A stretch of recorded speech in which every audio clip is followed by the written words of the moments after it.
Abrimos la mesa de este lunes 20 de junio de 2016 con los saludos del caso.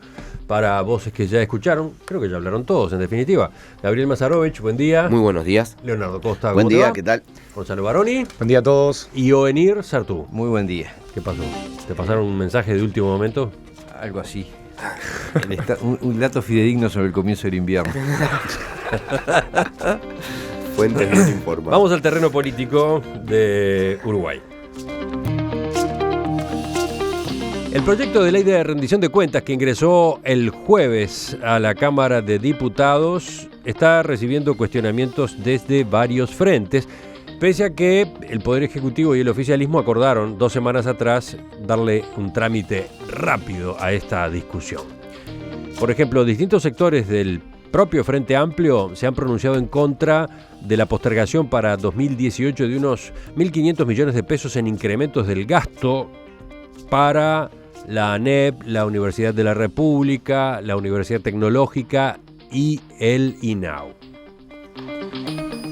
Esas objeciones están circulando desde el otro fin de semana. Por eso, el jueves, cuando entregó el texto en el Parlamento, el ministro de Economía, Danilo Astori, recordó que existía un compromiso de la bancada para que el trámite fuera ágil. Yo creo que en el Frente Amplio ha habido un acuerdo, que fue el que presentamos oportunamente, un acuerdo logrado por el presidente Tabaré Vázquez, y que nadie modificó, que yo sepa. Y al mismo tiempo estoy seguro de que aquella presentación que hicimos con todo el Consejo de Ministros es un mensaje relevante en cuanto al acuerdo logrado. Mientras tanto, desde la oposición, además de las discrepancias de fondo que han estado conociéndose desde el mes pasado, el diputado nacionalista Pablo Abdala advirtió ahora que existen visos de inconstitucionalidad en algunas de las modificaciones tributarias previstas en la ley, entre ellas el aumento del IAS, impuesto a la asistencia a la seguridad social. Abdala recordó que la Carta Magna prohíbe modificar pensiones y o jubilaciones en una norma presupuestal. Por último, podemos agregar a la mesa representativa del PIT-CNT, que aprobó el viernes la realización de 2 paros, uno parcial el 29 de junio y otro general el 14 de julio. Según Fernando Pereira, presidente de la Central, con los ajustes tributarios previstos en la rendición de cuentas, no paga más el que tiene más, sino el que más gana. Bueno, ¿cómo observan este cuadro? Gabriel, ¿empezamos contigo o con Gonzalo? Yo primero dos o tres cosas. Yo creo que hubo un acuerdo básico y en el tema de la consolidación fiscal el acuerdo notoriamente se cumplió y es lo que se acordó y lo que se dijo públicamente y en torno sentido en las modificaciones que hubo a la propuesta original. Ahora, en la discusión estuvieron además 3 cosas arriba de la mesa.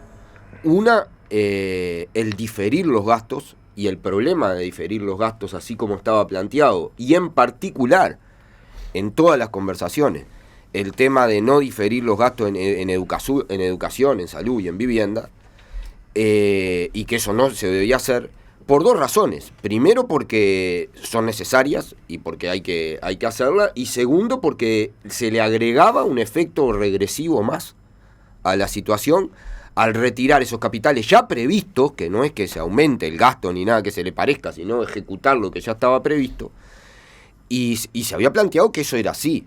Por lo tanto, a mí no me asombra en ningún sentido, me parece absolutamente razonable que haya legisladores del Frente Amplio y fuerzas del Frente Amplio que planteen que eso no está bien, porque se lo dijeron desde un primer momento al equipo económico, a Tabaré Vázquez, público, privado, por escrito y oralmente.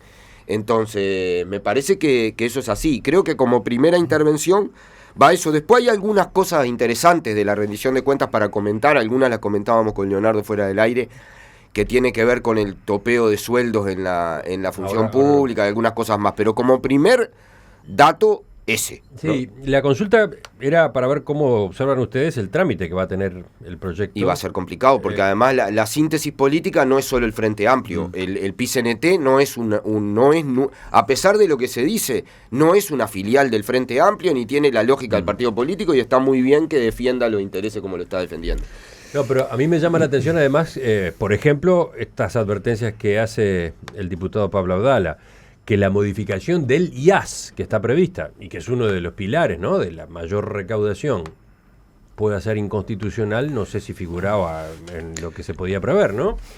Sí, está la del IAS y hay algunas también del IRAE que pueden llegar a ser por lo menos tachadas de inconstitucional, como son aquellas que establecen retroactividades en el arrastre de pérdidas, retroactividades en la distribución ficta de dividendos, que si bien la Corte hasta el presente ha establecido, o mejor dicho, las sentencias recientes de la Corte han dicho que la retroactividad no está consagrada en la ley, en la Constitución, también hay que ver cómo se plantean, porque además de un problema de retroactividad hay un problema de alguna manera de confiscación, en el sentido de que te obligan a pagar impuestos por algo que no distribuiste, que no necesariamente ganaste, sino que es prácticamente cómo se determina ese incremento de la ganancia dentro de la 147 del exactamente. Proyecto, ¿no? Establece el cobro del IRPF de las utilidades no distribuidas generadas desde el 1 de julio del año 2007, ¿no? Y creo que además es una muy mala señal para la reforma tributaria, de alguna manera de volver hacia atrás situaciones que ya estaban consolidadas, cuando en realidad el momento, han pasado más de 8 años de la reforma tributaria, y ahora decirle a la gente que lo que se hizo de una manera va a tener que hacerse de otra, me parece una mala señal. Hay algunas otras malas señales también desde el punto de vista de la inversión, que son modificaciones sobre determinadas situaciones que estaban consolidadas, como puede ser, por ejemplo, aquellos no residentes que tenían inmuebles a través de sociedad del exterior, que ahora le van a decir, bueno, usted va a tributar como si fuera una sociedad local, que me parece bien para acá, para adelante, pero para atrás tienen efectos que de alguna manera no estaban previstos en el momento que se hizo la inversión. Pero también es cierto de que hay necesidades fiscales, pero de la mano de esto hay señales que no son buenas. Y voy a decir una cosa que es menor totalmente, pero que es menor desde el punto de vista del gasto, pero no es menor desde el punto de vista de la imagen. Que sigamos discutiendo un avión presidencial en este escenario parece ser que tergiversa la esencia de la discusión. No porque aparentemente costaría $1 millón y pico, no porque eso vaya a desequilibrar todo el presupuesto, pero es una señal que se le está dando a quien le está pidiendo achiques en los gastos, o directamente de traerle de su ganancia nuevos impuestos, para decir que se va a comprar un avión. Hasta parece ser una imagen como demasiado grotesca. Ha aclarado que no es un avión presidencial, es un avión que, entre otras cosas, va a ser utilizado por el presidente de la República. Son eufemismos, pero la licitación no decía eso. 1.5 millones, ¿no?, de dólares. Pero que no es que le vaya a cambiar las cuentas, es un problema de mensaje. Simbólico. Para mí es mucho. Y no cambia las cuentas para nada, porque recuerden que estamos hablando de un ajuste de 460 millones de dólares por año. Y aquí estaríamos hablando de eliminar un gasto de $1,5 millones por una sola año. vez. No es un problema de macroeconómico, es un tema de señal. Uh-huh. Gonzalo. Sí, en una primera intervención yo me puse a buscar una entrevista que le habían hecho a la senadora Topolansky cuando apenas salió la discusión del ajuste fiscal, y una frase que decía: nosotros no estamos preocupados porque esto no es un ajuste de derecha. Y le pregunta al periodista: entonces, ¿cuál es el ajuste de derecha? No, porque no tocamos ninguna cosa social, estamos haciendo un ajuste que era necesario. Bueno, senadora Topolansky, bienvenida al ajuste de derecha. Recortó todas las cosas sociales que hasta el momento decía. Sí, bueno, no es lo mismo. No quita como se hizo antes, que se bajó todo el presupuesto a todo, que es lo que hizo la derecha y lo que hizo la derecha en Brasil y Argentina. Difirió los gastos. Eso vamos a verlo entonces para la próxima, la próxima rendición de cuentas. ¿Qué pasó con ANEP, UDELAR, Plan Ceibal, INAU, UTEC? Todas las cosas que en realidad, como vos bien decías, Gabriel, es bastante regresivo. ¿Por qué? Porque además de estar atacando a los que, también como dice Pereira, no paga el que tiene más, sino el que más gana, atacando al trabajador, además ahora a la gente que quiere estudiar para ser un poco mejor. Entonces, la verdad, los ajustes que están haciendo, ya ahora, si vamos a lo simbólico, ahora sí, ya pasaron todos los límites. ¿Por qué? Porque en realidad esto es para ajustar un despilfarro, que se hizo. Porque por año se van a a reducir en el déficit 460 millones, como bien decía Emiliano, de los cuales son 335 millones por más impuestos y 125 millones por reducción de gastos. O sea, la mayoría son por más impuestos y después por reducción de gastos. Y en 2 años, o sea, estamos hablando de 460 por año, o sea, 920 millones, recién estaríamos cubriendo solo el despilfarro de ANCAP y después todo el resto. Entonces, las cosas como son, hay que decirlas desde el primer lugar. Hace días que se viene hablando de esto, hace un mes que venimos hablando de ajuste fiscal y bueno, ahora sí, lo que decía la senadora Tomolanski se está cumpliendo, es un ajuste social, no sé si de derecha o de izquierda, pero por lo menos es social. Bueno, yo también no tengo más remedio que decir que es un ajuste sumamente conservador. En realidad, toda la política que se ha llevado en materia tributaria ha sido sumamente conservadora, porque siempre ha estado basada, lo que ahora descubre el PIT-CNT, que está basado en cobrarle a quien gana, o sea, a quien tiene salarios, y no a quien tiene riqueza. Digo, ese fue el encare de las políticas fiscales desde el principio. Ahora se agrava porque viene la crisis y se restringe justamente, se vuelve a cobrar, a cobrar impuestos sobre el salario y se afectan proyectos sociales y políticas sociales. Todo lo que se dijo que no iba a pasar. Los términos eufemísticos como consolidación en vez de ajuste, diferir en vez de no pagar o no gastar en eso, y no es un avión presidencial, es un avión no sé qué, digo, son juegos de palabras que me parece que han llegado a un tope, ¿no? Es decir, hasta dónde se puede forzar el lenguaje para hacer ver que un gato es un perro o viceversa. Bueno, yo particularmente creo que sería mucho más sano que se asumiera de frente lo que pasa. Me parece además que hay otro tema problemático que no quiero ser, me parece que este ajuste no va a ser suficiente ni por asomo, así que esto es recién el comienzo y que se están dando señales espantosas de hacia dónde se apunta. Es decir, se apunta a empezar a recortar las cosas, la enseñanza, nada menos, que es uno de los problemas dramáticos que tiene el Uruguay. Yo digo que si seguimos admitiendo este tipo de políticas y que además se nos mienta sobre el tipo de políticas, estamos en problemas serios, me parece. Yo, segunda ronda, a cuenta de que vamos a tener debate sobre estos temas de todo, ¿no? Pero yo tengo dos problemas centrales que me parece a mí. Primero, 3. 1. El no asumir, sacando el eufemismo y discutir en serio cuál es la crisis, de qué crisis estamos hablando, qué impacto de crisis estamos hablando, que es la crisis del capitalismo y que impacta sobre los países, para no decir explotados, dependientes, para que no suene tan duro, que a veces me dicen que soy muy duro con las palabras que uso. No me gusta explotado y explotadores. Me acuerdo de una entrevista en el coso y dijeron, se enojaron, y yo le dije, no es una categorización moral, es una descripción de cómo haces tu riqueza. Yo creo que eso es lo primero. Entonces, tenemos un problema serio ahí. Acá hubo cuestiones, teorías del descuelgue, que primero el descuelgue eran los BRICS, después el descuelgue era China, después el descuelgue iban a ser las economías emergentes porque se portaban bien, del cual el ejemplo era Brasil, que se portaban muy bien, iban a Davos y se abrazaban con todos y no les iba a pasar nada.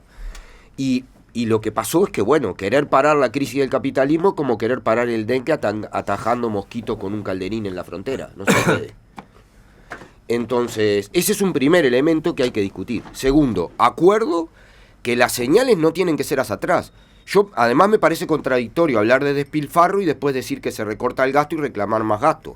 Yo creo que no hubo despilfarro, que a esto tiene que haber medidas contracíclicas y que tiene que haber más inversión pública, más de la que hay, y que hay que jugar para ahí, y que además está teniendo el ejemplo de la restricción. Ya el primer trimestre está la recesión, cayó la inversión y cayó el consumo, además, que es lo que sostiene en algunos casos el crecimiento económico. Entonces, y a mí me preocupa el impacto triple, que es esta restricción de inversión pública, esta restricción salarial, las pautas salariales restrictivas, que van a conducir irremediablemente a la pérdida de salario real porque están pensadas para un escenario de inflación decreciente, y obviamente no es lo que está pasando.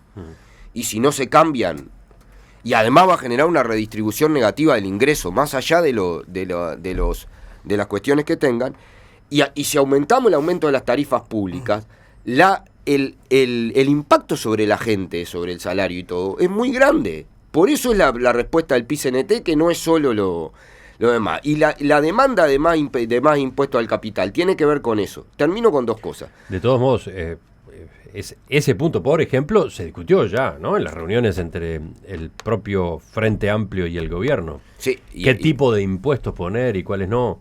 Hay algunas iniciativas, además me consta, que están buscando de gravamen en el capital y a la inversión, que tienen que salir de ahí más. Hay más ahora y tiene que haber más, no hay más remedio. Es muy cómico, además cada vez que le querés poner un impuesto al capital es inconstitucional, ¿no? Eso también es así, va a ser eterno. Ha sido inconstitucional todo lo que pongas, todo lo que venga y lo que se ponga. El problema es si lo haces mal, Gabriel. Yo creo que podés poner hacia adelante. El tema es que la desprolijidad, me parece, no está en decir una opción tributaria que puede estar bien o puede estar mal desde el punto de vista conceptual, pero que es legítima. Es decir, yo quiero grabar las palmeras que estoy viviendo ahora. No está mal. Lo que me parece que está mal es que tú juegues para atrás, porque eso afecta a otra de las cosas que tú estás diciendo, y que seguramente el PIT-CNT lo sabe, pero no lo dice por un tema más que nada de discurso, pero lo sabe, que estás afectando el ambiente de negocios. Es decir, la posibilidad de que un privado venga e invierta, que muchas veces es la principal y genuina fuente de movilización de la economía. Entonces, ese para mí es el punto. No, yo estoy de acuerdo, termino con esto. Y termino con esta polémica. A mí me parece interesante, no estoy de acuerdo lo he dicho varias veces, con esta opción, con todo. Ahora, hay una diferencia yo concuerdo que esto es un ajuste fiscal de un 1% del PBI, le podrán llamar como le quieran llamar, pero es eso. Yo lo que sí digo es que, a diferencia de otro, en otros ajustes lo que hay es la reducción del 50% del presupuesto de la vivienda, la suspensión de todos los programas sociales, no la difusión de cosas, la eliminación de la negociación colectiva, la habilitación de la flexibilización laboral para la masacre de los sindicatos. Nada de eso está pasando acá. Esa es mi cuestión. Yo estoy de acuerdo contigo, Gabriel, de que esto no es un ajuste del 3% del PBI, como en algún momento el país lo tuvo que vivir, fruto de diversas razones. Lo que sí, yo creo que lo que la gente le cuesta entender es cómo que después de 10 años de crecimiento tenés que venir a este ajuste. Y en realidad, yo creo que ahí hay una injusticia con el gobierno. Y mirá lo que voy a decir. La gente, normalmente, cuando viene creciendo, pide más. Ahora, nadie está dispuesto a decir, no, en este momento, achicá. Lo que hicieron muchos países. Y yo, cuando tú hablas de crisis de capitalismo, Gabriel, sí es cierto, estamos viviendo un momento de crisis, pero también es cierto que países de la región que hicieron las cosas relativamente bien, desde el punto de vista macroeconómico, que tienen grandes deudas sociales, como Perú, por ejemplo, hoy por hoy no están viviendo esa retracción en el consumo en el consumo y en la demanda china, porque de alguna manera se abrieron y de alguna manera lograron no gastar más de lo que tenían. El gran problema que tuvimos acá fue el exceso durante 10 años de gastos en temas no esenciales, porque si hubiera sido en inversión, en infraestructura, estamos hablando que tenemos un déficit de infraestructura después de 10 años de crecimiento. Basta ir por algunas rutas nacionales para darte cuenta que durante los últimos 5 años del gobierno Mujica se durmió la siesta en la materia de inversión pública, especialmente en el Ministerio de Transporte. Yo quería aclarar algo en cuanto a la retórica que me planteaba hoy Gabriel de si diferir no es lo mismo que recortar. Yo quiero aclarar, los presupuestos son anuales y lo que no se ejecuta un año no es que se acumula para el año que viene. Gabriel, que hoy en día estén difiriendo esos gastos en educación no significa que el año que viene le van a poner el doble para recuperar lo que este año no le dieron. En definitiva, si vos tomás un presupuesto quinquenal, si año a año, un año no le vas a dar ese dinero, le estás recortando, porque la sumatoria de los 5 años no es lo mismo que la sumatoria de 4 años. Entonces, a mí, por más que lo difieran, a mí me parece que eso es recorte, por lo tanto es menos dinero que le va a entrar.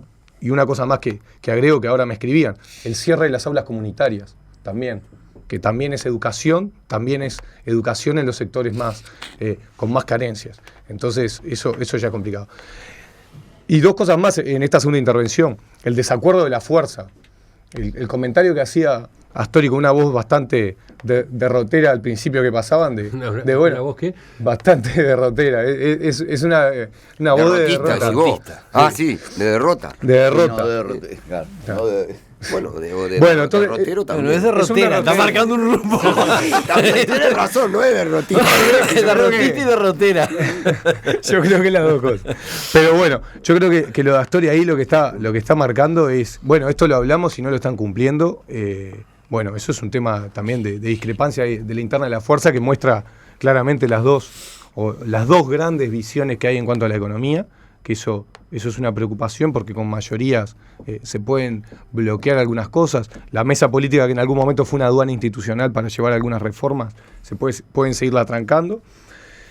Y después, bueno, el tema de la inconstitucionalidad, que no lo nombré en la primera intervención, es bastante llamativo de que ante avisos de que podía llegar a suceder esto. El tema de las pasividades, que está, lo leía, yo no es que lo tenga presente, pero lo leía en las distintas notas. Artículo 67, que habla de la modificación de las pasividades, y la disposición quinta transitoria, que también marca que en cuanto a esa modificación de pasividades no puede ser hecha en presupuestos o rendiciones. Entonces, que esas cosas se estén marcando, y algo de lo que nombraba Leonardo también, de que se esté planteando algunos ajustes retroactivos. Eso cambia la regla de juego, incomoda también las pasividades. Las pasividades, después podemos discutir si son los que más ganan, los que menos ganan, no sé qué, pero los pasivos no son los ricos en este país. Entonces, por lo menos, esas dos cuestiones que van a la inconstitucionalidad es bastante llamativo. De todos modos, después de escucharlos a ustedes, la pregunta que surge es cómo se sale de este brete desde el punto de vista fiscal, porque el problema existe y de alguna manera hay que atacarlo. Entonces, no hay duda que el ajuste fiscal, por lo que dicen los economistas, es necesario. Yo creo que esa discusión, también hay que ser muy honesto en la discusión política. Si estuviese otro en el gobierno, tendría que estar planteándose el mismo escenario. Acá la discusión es si se hicieron las cosas bien para atrás o no. Es más política que macro de economía. Yo creo que económicamente todo el mundo está de acuerdo que hay que hacerlo. Sí, lo que pasa es que se puede, es decir, cuando falta plata se puede sacar de un lado o de otro. Y me parece que de donde se ha elegido sacar el dinero es justamente el lugar más débil, ¿no? Es decir, salarios, jubilados, enseñanza. La historia de los ajustes fiscales, mi amigo Benir, es la historia de la tributación sobre el salario. Y la historia del Uruguay es la historia de gobiernos conservadores. Rápido, ¿no? Ese es el otro problema. Para obtener esos recursos. Lo que yo quería también que la historia del Uruguay es la historia de tener gobiernos conservadores, es decir, incluido este. Es decir, las opciones que se hacen siempre son sacrificar a los más débiles. Ese es el tema. Porque además hay una especie de idealización de la inversión privada. Y yo miro todos los negocios que se han hecho en base a la privatización de cosas, le hace Pluna, le hace las colaterales de ANCAP, han sido desastrosas. Nos falta ver qué pasa con la regasificadora, ¿no? Ya está empezando a saltar un olor insoportable. Sí, olor a gas, exactamente. O sea, me parece que el discurso siempre es el mismo, es decir, bueno, tenemos que cobrarle a los pobres porque si sacamos a los ricos dejan de venir inversiones y cuando uno empieza a ver quién financia las inversiones, quién termina pagando las cuentas de los inversores y quién les presta plata para hacer las inversiones, resulta que el Estado juega un papel muchísimo más activo del que se quiere decir. También es cierto que este ajuste, pese o no, es un ajuste que se da mucho sobre salarios altos. Y también lo que hablábamos del IRAE es un ajuste también a las empresas y al capital indirectamente. O sea, yo con esto no quiero defenderlo porque gallinas tengo, ¿no? Dijera aquel. Pero es un dato real. No, yo solo para terminar nada más. Yo hablaba de que diferir, concordando con Gonzalo, que no es lo mismo, porque además este presupuesto quinquenal fue muy especial y es uno de los temas del debate, porque es para atrás y también para la perspectiva lo que está en debate. Yo concuerdo con esto, yo creo que va a ser necesario tomar medidas mucho más grandes que esta, porque la crisis va a ser más grande. Pero en el equipo económico y con derecho afirman que no, hicieron el presupuesto quinquenal previendo para 2 años, hablando de que van a ser los 2 años más difíciles, 2016 y 2017, y que en 2018 va a levantar. Entonces, las inversiones, va a haber una discusión en el 2017 sobre el tema de eso, y por eso estoy hablando de diferir. Pero yo no concuerdo con esa perspectiva. Creo que es ¿qué se hizo para atrás? Yo tengo opiniones distintas. Y también qué se nos viene para adelante y qué es necesario. Creo que está en debate esa, la perspectiva también. Y sin contar que nos agarra esto con una deuda bestial. Es decir, esto trasládenlo a la economía privada y decir, viene un periodo de recesión, de desocupación, de no sé qué, y todavía arriba estás endeudado. O sea, porque si por lo menos tuvieras las cuentas en orden, tenés un margen de crédito, pero es decir, toda la gestión esta llevó a un endeudamiento brutal del país, que ahora nos va a pesar. Porque cuando uno está en la mala es cuando los acreedores te aprietan. Y en un escenario donde suben las tasas de interés. Exactamente. 2 mensajes de los oyentes, 2 de los muchos, simplemente para elegir un par. Me imagino. A propósito de las objeciones a algunas disposiciones del proyecto en cuanto que serían inconstitucionales, nuestra constitución es capitalista. ¿Qué pretenden entonces? Consulta alguien cuyo celular termina en 258. Y después... ¿sí? Y sí, es capitalista, por eso digo que cada vez que se quiere grabar el capital te saltan con que a veces han tenido razón, a veces no. Pero eso no es culpa de la Constitución, Ajá. es también de cómo se interpreta. Y después está cómo este se hacen otro mal las enfoque, cosas. ¿no? Endosarle la crisis al capitalismo es propio de quienes nunca asumieron el fracaso total del socialismo para generar riqueza y desarrollo consecuente. El capitalismo está más fuerte que nunca.